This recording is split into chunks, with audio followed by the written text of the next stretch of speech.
A Netflix tem um problema curioso. O catálogo está cheio de filmes excelentes, mas o aplicativo parece decidido a mostrar sempre os mesmos títulos. Você entra, olha o top 10, passa algumas fileiras e tem a sensação de que já viu tudo. Só que não viu. Eu fui atrás justamente daqueles filmes que ficam enterrados no catálogo e encontrei 7 histórias muito diferentes. Tem investigação policial sufocante, um assalto que desmorona completamente, um suspense em que um único erro destrói 2 vidas e até histórias reais capazes de deixar você pensando por muito tempo depois dos créditos.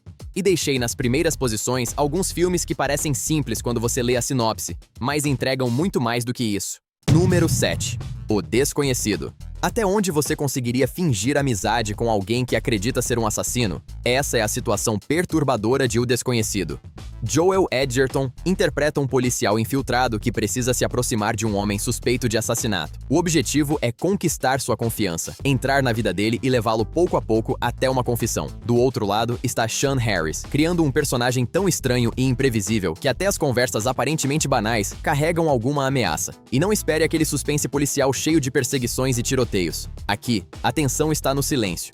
Está naquele momento em que os dois estão simplesmente conversando dentro de um carro e você percebe que qualquer palavra errada pode acabar com toda a operação. É um filme frio, sombrio e extremamente controlado. Daqueles que não precisam gritar para deixar você desconfortável.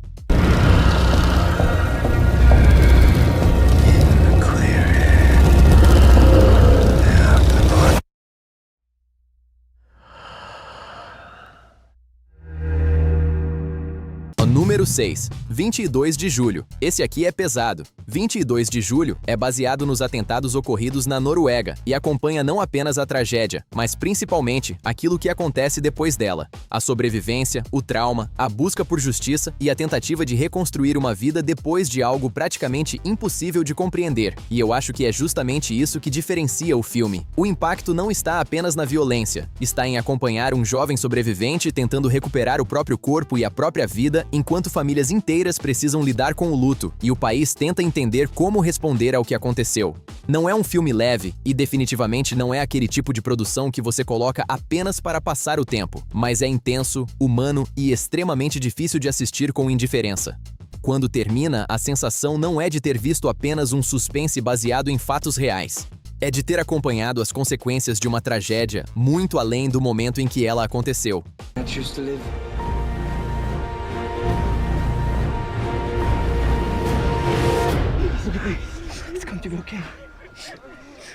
Número 5. Operação Fronteira. Agora pensa nisso. 5 ex-militares extremamente treinados percebem que passaram anos colocando a vida em risco e continuam sem dinheiro. Então resolvem usar todas aquelas habilidades para uma missão completamente diferente: roubar a fortuna de um poderoso chefão das drogas. Ben Affleck, Oscar Isaac, Charlie Hunnam, Pedro Pascal e Garrett Hedlund formam o grupo de Operação Fronteira. O plano parece muito bem calculado. O problema começa quando eles percebem que encontrar milhões de dólares é bem diferente de conseguir sair daquele lugar carregando tudo. E é aqui que o filme fica interessante. Porque ele começa quase como uma fantasia de assalto perfeito e vai se transformando numa história sobre ganância, sobrevivência e lealdade. Quanto mais dinheiro aparece, mais as decisões começam a piorar. Tem ação, tensão e um elenco excelente. Mas o que realmente funciona é ver um grupo de profissionais perceber que talvez o maior perigo daquela missão não seja o inimigo. São eles mesmos. Precisamos ir embora daqui. Pousar aqui vai nos matar! Salvem o dinheiro! Agora deixa eu te contar uma coisa. Eu passo várias horas do meu dia pesquisando, editando e trazendo as melhores dicas para vocês. Se você curte essas dicas, se inscreve no canal e deixa nos comentários de qual cidade você está me assistindo. Também tem um botão chamado Hypar, perto dos comentários. Clica nele e me ajuda a espalhar essas dicas pelo YouTube. Número 4. Calibre. 2 amigos viajam para a Escócia querendo passar alguns dias caçando, bebendo e esquecendo os problemas. Então acontece uma coisa, um único acontecimento. E daquele momento em diante, praticamente todas as decisões que eles tomam conseguem deixar a situação pior. Calibre acompanha esses 2 homens depois que a viagem sofre uma virada trágica e eles precisam decidir até onde estão dispostos a ir para lidar com as consequências. E eu não quero revelar muito porque esse é um daqueles filmes em que saber pouco ajuda bastante. O que posso dizer é que a tensão não vem de descobrir quem é o vilão ou esperar algum grande plot twist. Ela vem do desespero. Você assiste aos personagens tomando decisões e pensa, não faz isso.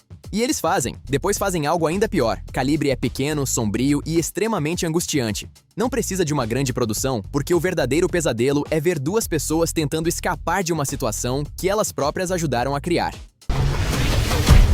So sorry. That's not gonna be enough. That's not gonna be nearly enough.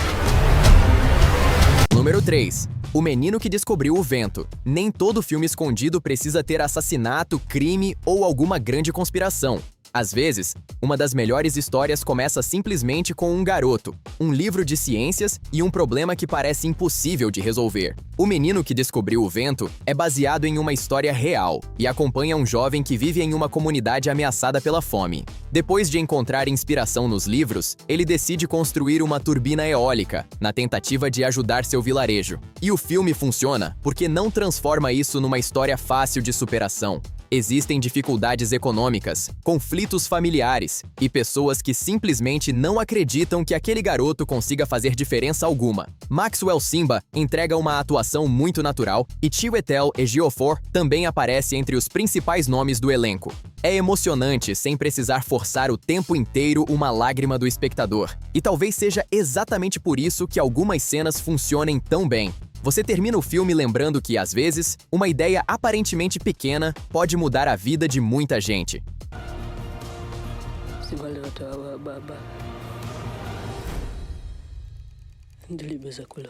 Número 2. A Lista da Minha Vida.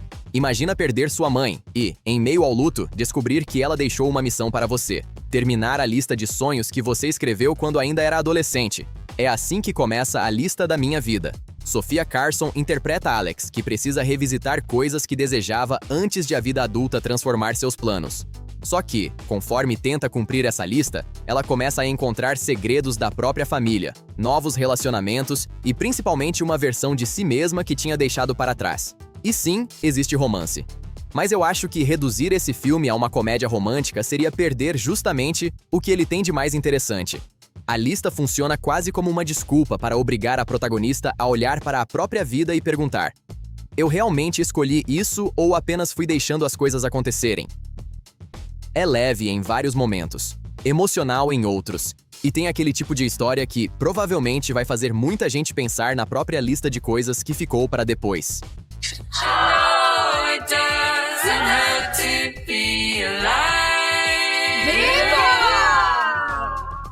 Número 1. Uma garota de muita sorte. Por fora, Annie parece ter construído exatamente a vida que queria. Uma boa carreira, uma imagem impecável, um casamento pela frente. Só que existe uma parte da história dela que nunca ficou realmente no passado. Em Uma Garota de Muita Sorte, Mila Kunis interpreta uma escritora cuja vida cuidadosamente construída começa a desmoronar quando um documentário sobre crimes reais força Annie a confrontar acontecimentos traumáticos da época do colégio. E esse não é um filme confortável. Ele começa deixando a protagonista parecer fria, controlada e até difícil de compreender. Só que, aos poucos, você começa a entender de onde vem aquela necessidade quase obsessiva de controlar a própria imagem. O suspense está menos em descobrir um grande segredo e mais em entender o peso que aquele passado ainda exerce sobre ela. É sombrio, psicológico e aborda temas bem pesados. Mila Kunis entrega uma atuação muito diferente das comédias pelas quais muita gente conhece a atriz. E quando o filme começa a revelar tudo que Annie passou, várias atitudes que pareciam estranhas no início ganham um significado completamente diferente. Às vezes eu me sinto uma boneca de corda. Vire a chave e eu digo exatamente o que você quer ouvir. Esses 7 filmes mostram bem como algumas das melhores coisas da Netflix podem passar completamente longe da tela inicial. Agora eu quero saber, quantos desses 7 filmes a Netflix realmente nunca mostrou para você? Coloca aí nos comentários qual vai assistir primeiro. Deixa o like, se inscreve no Master Dica e a gente se encontra no próximo vídeo. Master Dica, sua próxima maratona começa aqui.